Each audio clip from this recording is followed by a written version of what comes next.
Crystal. So today we're going to be talking, hey Katerina, glad you can join us today. Today we're going to be talking about our belief systems and how the beliefs we create when we're little in relation to our mum and dad, right? The first kind of real relationships that we have, how they affect our relationships today. Okay.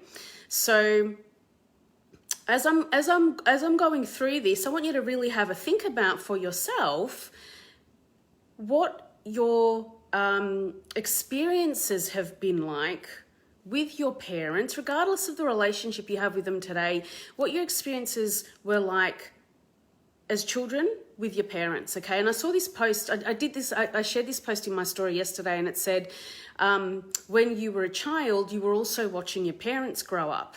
Right? And it's very true, because we don't really think about that. We don't think that when we're born that our parents, we never look back and think on our parents as them not having any idea what they were doing, even if we believe they had no idea what they were doing with us, right? But we don't necessarily see it from a different perspective. And I find that when you go back and you treat your past in a different way, like you look at your past through the eyes of the adult you from different perspectives, not just your own perspective as the wounded child or the wounded adult, you actually begin to have more clarity and a deeper understanding for other people, right? It removes you from just being selfish, which unconsciously those of us with childhood wounds can drop into and into our adult relationships too. So that, I feel, for me at least, has been a really profound way to heal my relationship dynamics with my own family and moving into my mature adult relationships with men and women, right? So let's get into it. So let's talk about, all right, let's talk about when you're born, right? So I'm going to talk a little bit about feminine and masculine energy. And now this can relate to sometimes it's dad who embodies the feminine energy, and sometimes it's mum, okay? So just when I say masculine or feminine, you're really going to have a think about who embodied the masculine energy and who embodied the feminine energy. But just for this lesson, we're going to talk about dad being the masculine, okay? So dad's got the masculine energy, and this is mum with her little dress on. Mum. Now, when you're born, here's little you, right?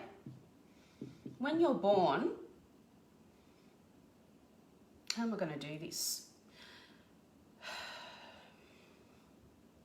Regardless of whether you're male or female, when you're born, the first person you fall in love with, right, is mum. She's the first person you will ever fall in love with. This connection runs deep, okay? Because essentially you were born inside of her. You grew inside of this human being. You were connected energetically and physically. So you're connected through the placenta. Okay, so the first person you fall in love with is mum. This is really, really important for you to understand this, because when you're healing your inner child, right? And this is something I'm yet to do a lot of, but I'll probably run a class on it. It's really important for us not only to heal our inner child, because when we go in to heal our inner child, we're like, okay, I'm a woman, so I'm going in and I'm looking at little Anthea, little girly Anthea, and I'm healing her and I'm talking to her and I'm mothering her and I'm doing all these things, right? But we don't go in and we don't heal the masculine side. We don't go in and heal the little masculine Anthea, right? Which at some point in my life, I stepped into the masculine to survive certain things. So it's really important for us to look at, this as a whole. So essentially, and we're just going off topic a little bit here, but I feel like this is important, right? Essentially, say this side is the feminine, yeah? And this side, so there's a little bit of feminine and the masculine. This is the masculine, yeah? So when I'm healing, when I'm going to become whole, I'm going to heal my feminine side. Essentially, just naturally, I'm always going into my feminine side first, right? But it's really important that I look at my masculine, because if I've suppressed my feminine, I'm in my masculine, right? And often how we were raised was in our wounded masculine, because we don't have emotional maturity. We weren't taught how to be an empowered masculine as little girls. We were taught to be girls, to play with dolls, right? Just like men were taught to play with trains and cars. You don't play with Barbies. What's wrong with you? Don't do that, right? So, and this here, this line is, you got it, your inner child, okay? So when you balance, when you're healing all of who you are, your inner child, who sits right in the middle, is the missing piece that holds it all together, okay? So, mum is the first person you fall in love with. So, what was it like? What was your relationship like in those early stages of life? Did mum hold you? Or did she let you cry it out? Yeah? Because if you were a baby who was left to cry it out, then you would have some beliefs like you would have abandonment beliefs. Yeah? You would feel, as a baby, you would have felt abandoned by your mother. Now remember, when we're looking at our inner child, it's really important to understand that we are deeply sensitive. Yeah, we are deeply, deeply sensitive.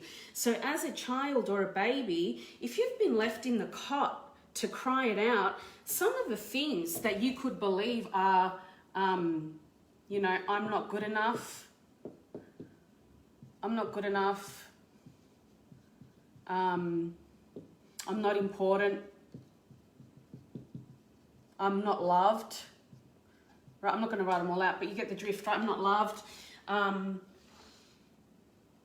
need to fight for love. I need to fight for attention. All those types of things. Now, let's say your mum was very nurturing and was very loving and gave you all of those things. Yeah, she gave you all of those things. So you felt nurtured and loved by her.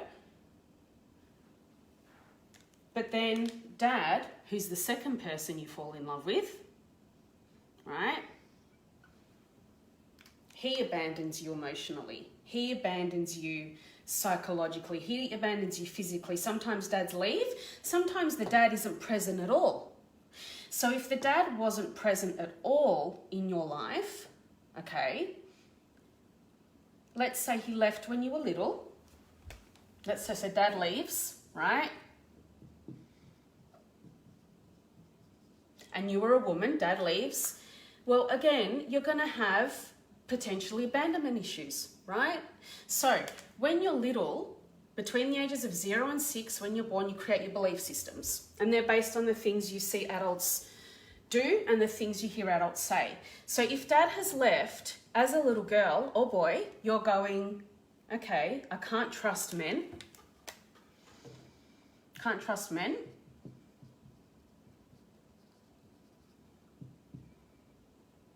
Men leave. When there's issues in a relationship, let's say your dad had an affair and he left, or the relationship between mum and dad was no good, so he left, right? As a child, you're like, oh, these are the rules for life. This is how I need to, this is my rule book. So you create a rule book, right? And you use that rule book to understand how to navigate your way through the world. Because as a baby, as a child, you have no rule book, right? You have no rule book. So you really have no idea what to do other than what was modeled to you as a child. Okay, so is everyone with me? So what's really important is that you tap into your beliefs. You really need to understand what your beliefs are based on the relationships you had with your parents. Now, let's say your dad didn't leave. He was present in the family home, but he was the worker, right? He went to work. He made the money. He was a working class man. By the time he got home, he was exhausted. He probably didn't have a lot of time for you. He probably didn't give you a lot of attention, let's say. Again, as a child, you're creating these beliefs, okay? So then what you do is often, and this is one of the most common things I hear men say, and women too, but it's I've worked with a lot of men with their relationships with their dad. A lot of men have said, my dad never told me he was proud of me. Okay? So what do you think that does to a child? If you're 6, right? Let's say you're 6 and your dad has never told you he's proud of you. But you've seen Johnny, your friend Johnny, you've seen your friend Johnny's dad tell him he's proud of him. And then you're like, oh, wow, that's really nice. Why hasn't my dad told me he's proud of me? Maybe I'm not good enough. Maybe that's why he hasn't told me. Maybe Johnny's good enough. That's why his dad told him he's proud of him. Maybe I need to do more to get that kind of approval from my dad, right? Okay, so what am I going to do? I'm actually going to I'm going to fight for his attention because I want that approval. Now, whether you're a man or a woman, what that does is later on in your adult relationships, you're taking that belief with you. Anything happens in your adult relationships that makes you feel like you are not good enough, you are going to automatically go to your rule book, which says, oh shit, I need to get approval. I need to feel good enough. So what do I need to do? I need to prove to dad, I need to prove to my lover, right? I need to prove to my lover that I'm good enough. Because he's not giving me the approval that I want. So I'm going to fight to get her approval, just like I fought to get dad's approval, because that's what you do with the people you love, because that's what I learned when I was 6. Okay? So then what you do is you become the person in the relationship who fixes everything, who fights to make it work, who communicates, who overgives. You become essentially the people pleaser because you don't want to have this dynamic anymore. You don't want to feel like you're not good enough. Yeah? So, this is why it's really important to tap into what your childhood beliefs are, because the reality is if you're in a romantic relationship as an adult and this person here is triggering you and you're going into not feeling good enough, you're actually going to give all of your power to this person, right? And you don't want to be doing that in your adult relationships. If you're triggered, you want to be going, okay, well, what do I need to do to feel good enough? Why don't I feel good enough? Okay, I need to heal little me. Or I need to do some exercises to feel good enough. Okay, so what do I need to do to feel good enough? And I'll give you an example, right? Confidence. When you have high, shakeable confidence, unbreakable confidence, it doesn't matter if this wound keeps showing up that you're not good enough, you will go in and you'll do the inner work and you'll heal that younger part of you that doesn't feel good enough, right? And you will self-soothe and you will do everything that you can. So now that we know that your core belief is I'm not good enough, what you can do is you can work on your confidence. So this is where you go, okay, well, what do I need to do to feel really confident? What are the things? What are the things that I need to do to feel really confident? So guys, just pop in the comments and I'll go through the comments now. What do you feel you need to do that doesn't include other people, right? Something you do for yourself that makes you feel really, really confident. What is it? Hey, Julie. Hey, Rachel. Hey, Amber. Hey, Susan, Pearl, Chris, Evan. So what is it that you think you need to do to feel really confident? So I'll give you some examples. So, some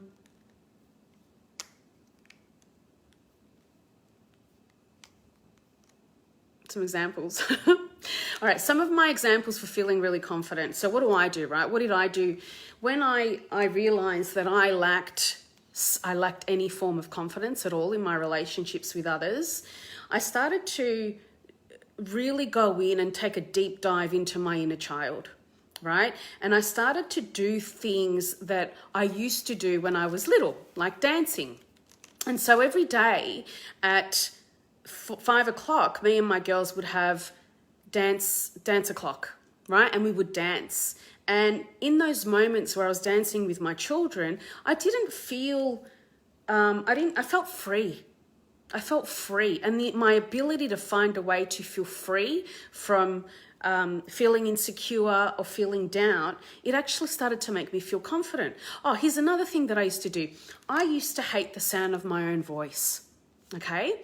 And I remember when I started working with my business coach, he said to me, Anthea, connect with all these people on Facebook that are like-minded, right? And then send them a message. And I thought, oh, okay, yeah, that's a great idea. But I was like, you know what? I want to stand out. So I'm going to send them a voice message. And then I was like, but I don't like my voice. So I'm like, oh, how am I going to do this, right? So what I did is I started to send myself voice recordings in Messenger. And then I would go back and I would listen to myself talking.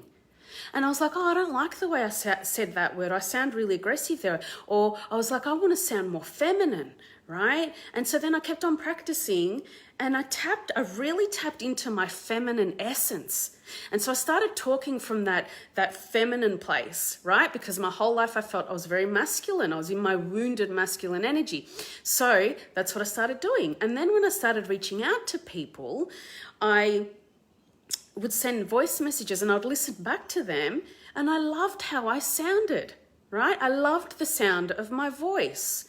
And then, funnily enough, what happened was I started creating meditations, and I had all these people sending me messages saying, I love the sound of your voice. It puts me to sleep. It's lovely. And right? So that also boosted my confidence. Now, I never did it to get compliments from other people, but when you start loving a part of yourself and you're confident about that part of yourself, it's reflected back to you through other people, okay? So let's have a look at some of the comments here. So we've got self-love, putting myself first, positive self-talk, absolutely, writing poetry and drawing, go to the beach, jog, reflect, paint, do positive video recording, talking to me and watching it. Yeah, so it's really important that you find the things that make you feel really good about yourself. And if you don't feel really, really confident, right, then do things that make you feel really good about yourself, because then that will lead to you finding more things that make you feel confident, right? So Rachel's saying, I always feel I will get mocked when I'm too feminine. Interesting. Okay, so this is where you got to tap in, guys, and you got to go, okay, that fear of being mocked, where does it come from? Did somebody mock me? Did mum or dad mock me when I was little about being feminine? Or did a teacher mock me? Or did the kids at school mock me? You've really got to tap in and go, where is this coming from, right? Because let's say you've suppressed that part of you. And I know that I sure did. When I was 15, I was a tomboy, right? And I suppressed that feminine side of me because I didn't feel safe to be feminine. So I suppressed her, and I suppressed her for a really long time. So it's really important that you tap into that. Why do I fear being mocked if I'm feminine? And then the other thing too is once you understand that, right, that where it comes from, and you start to explore being feminine again, and you start to feel really good about yourself, you will stop caring what other people think of you. Like, I know that takes a really long time to get to that place, but eventually you will. And if somebody said to me, gee, those earrings are big and bright, I'd be like, yeah, aren't they great? Right? You respond differently to them. You won't be like, oh, they're mocking me, right? That's the little girl in you. That's a younger version of you, scared of feeling that judgment or that criticism. So this is where you go. Who criticized me as a kid? Who made fun of me as a kid? Right? Because those things, they will come into your adult relationships as well. Especially if you're in relationships with, let's just talk about friendships for a second. If you're in a friendship with someone who has a really strong personality, right? And they are very outright about their thoughts and their opinions, and they are critical and judgmental, this is where your inner child's really going to show up, and you're going to really be challenged in that relationship, that friendship, because your inner child isn't feeling strong and confident and actually still worries about what other people think, okay? But when you eliminate that and you heal your inner child, that's where you go, you know what, doesn't matter, little Rachel, right? Doesn't matter, little Rachel. I am going to wear my big earrings today because they make me feel really feminine, and I love wearing bright colors, and if people don't like it, well, that's just their problem, right? This is where you got to mother your inner child a bit and really give her that nurturing and self-soothing. And you can use the tapping, the EFT tapping is really good, right? Because it doesn't matter how old you are, you're always, you will always be on this healing journey. And even if let's say you send someone a message, right? And let's say you send someone a message and they don't reply. It takes them like 3 days to reply. And you start going into, oh, I'm not good enough, and you go into your stories and you're overthinking and all of that stuff. When that starts to happen, it's happening to show you that you've got some inner stuff that you need to heal. So don't just sit there in it, overthinking. This is where you've got to start being really conscious of how you're reacting to things. And this is where you're going to start going, okay, well, what's this about?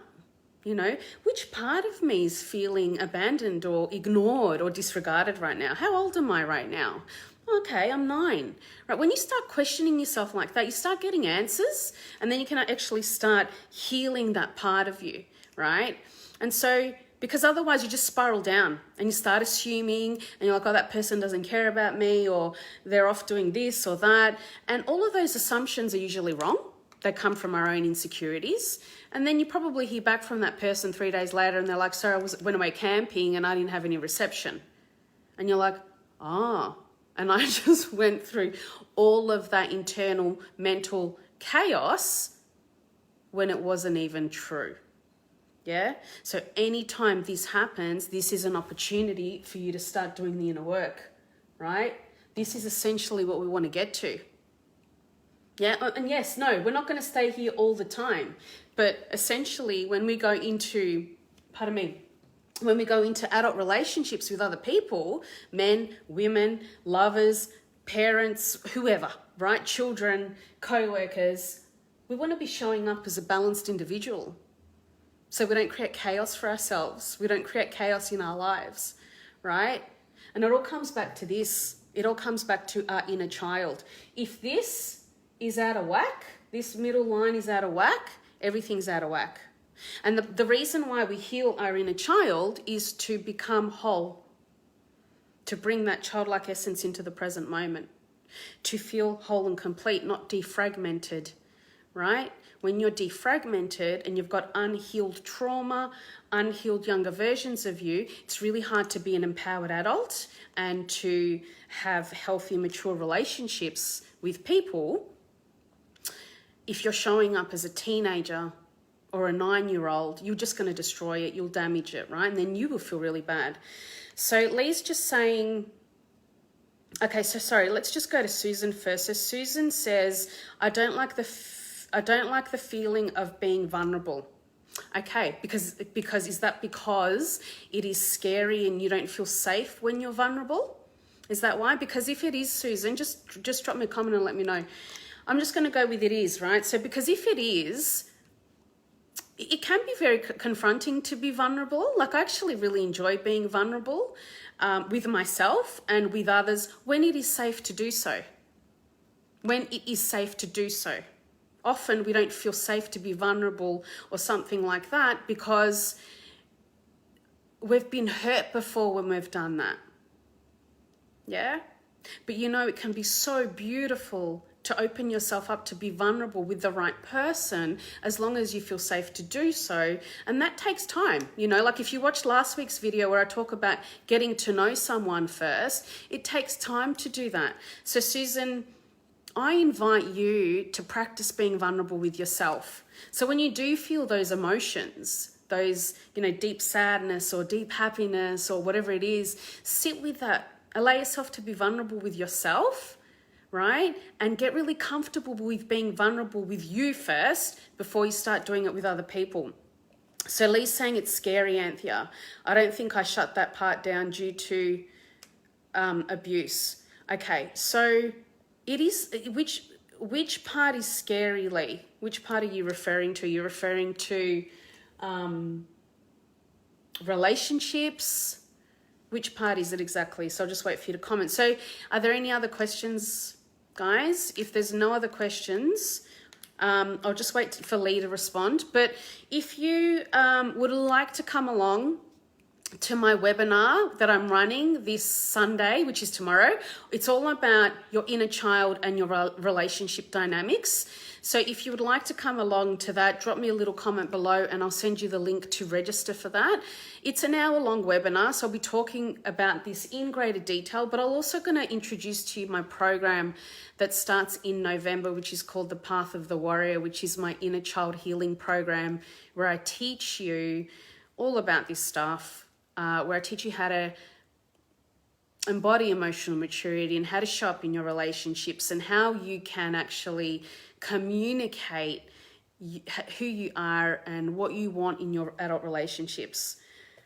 So I will do that in a little bit, guys. I'll send you all of those things in a little bit. So Lee, drop me a comment below and I will answer you. And guys, if you have a specific topic that you want me to cover in these little warrior lessons, drop it below and I will do my best to get to all of the topics. So sending you guys so much love. Oh, hang on. So Lee's just saying she struggles to be in the feminine. And again, that takes practice. Practice being in the feminine with yourself. Yeah. So how can I practice being in the feminine with myself? What does that look like? That looks like being loving, nurturing, supportive to myself, mothering myself. Start with that. Start with that, Lee. It's being gentle and allowing and accepting and sweet to yourself, right? And I know you've done that a little bit, but this is where you need to practice doing it. And when little you shows up and she's scared and she's like, oh, this is really uncomfortable, that's where you talk to your inner child and you say, it's okay. It's just us two right now. I'm practicing this. This is really important for us. This is going to help us grow as a person and as an adult. This is going to help us have healthy relationships moving forward, right? So I hope that's helped. I'm sending you all so much love. Thank you for spending your Saturday morning with me, and I will see you guys all next week. Bye.